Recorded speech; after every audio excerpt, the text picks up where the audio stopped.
Hi అండి, అందరికీ నమస్కారం. Welcome back to Pillam's little world. నేను మీ పిల్లం శ్యామల, డాటర్ ఆఫ్ పిఎన్ఆర్. ఈ వీడియోలో నేను మానవ జీవితంలో ఏ దశ ముఖ్యమైనది అని తెలుపుదాం అనుకుంటున్నాను.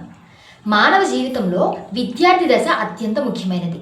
మనిషి అంటేనే నిరంతర విద్యార్థి కదా, జీవితం మొత్తంలో ఏదో ఒకటి నేర్చుకుంటూనే ఉంటాడు.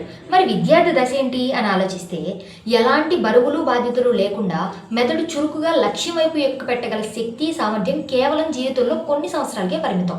ఆ వయసు సుమారు ఎలిమెంటరీ స్కూల్ నుంచి హైయర్ స్టడీస్ వరకు అనుకుందాం.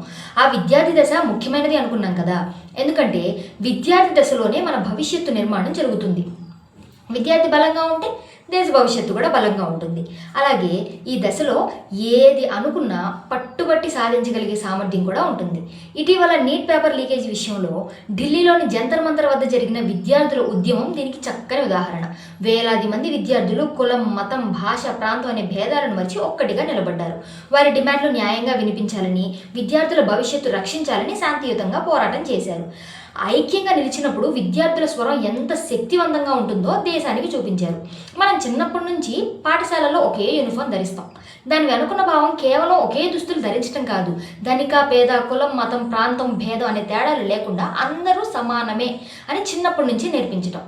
భారతదేశం అనేది భిన్నత్వంలో ఏకత్వానికి ప్రతీక. ఇక్కడ ఎన్నో కులాలు, మతాలు, ప్రాంతాలు, సంస్కృతులు ఉన్నా మనందరి గుర్తింపు ఒకటే, మనం భారతీయులం. మనం మాట్లాడే భాషకి, తాగే నీటికి, పీల్చుకునే గాలికి లేని కులం మనుషులకి ఎక్కడిది? అమెరికా అబ్బాయి చిత్రంలో ఏ దేశం ఎగినా ఎందుకాలిడినా అనే పాటలో సింగిరెడ్డి నారాయణ రెడ్డి గారు ఈ విషయాన్ని గురించి అద్భుతంగా ప్రశ్నిస్తారు. వెన్నెలది ఏ మతమురా,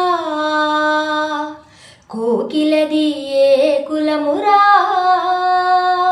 గాలికి ఏ భాష ఉందిరా,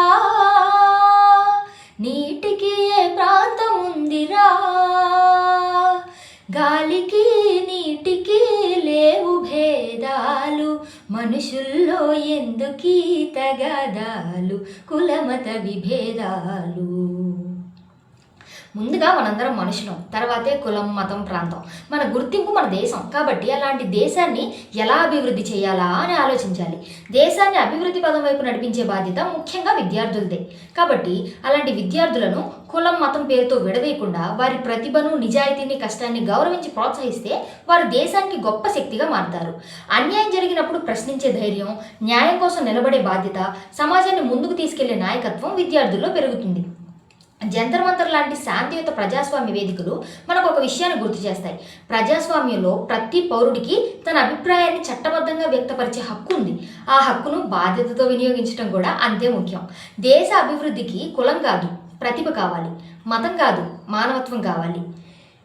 గొడవ కాదు, ఐక్యత కావాలి. ఒకరి విజయాన్ని మరొకరు అడ్డుకొని ఆపేయడం కాదు, అందరం కలిసి ముందుకు నడిపించడమే నిజమైన దేశభక్తి. అలా దేశభక్తిని మనం చాటుకోవాలంటే అందరం ఐక్యంగా ఉండాలి. ఐక్యంగా నిలిచిన విద్యార్థుల స్వరం ఎంత శక్తివంతంగా వినిపించిందో మనందరం విన్నాం కదా.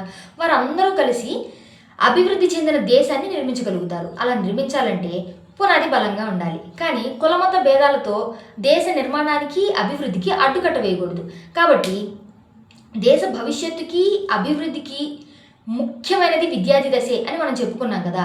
అటువంటి విద్యార్థి దశను మరింత మార్గదర్శకంగా మార్చడం మనందరి బాధ్యత. మరి మీరు మీ బాధ్యతను గుర్తు చేసుకుని మీ నుండే సమానత్వాన్ని మొదలు పెడతారని నేను ఆశిస్తున్నాను. మీరేమంటారో కామెంట్స్లో తెలియజేయండి. అందరికీ నమస్కారం.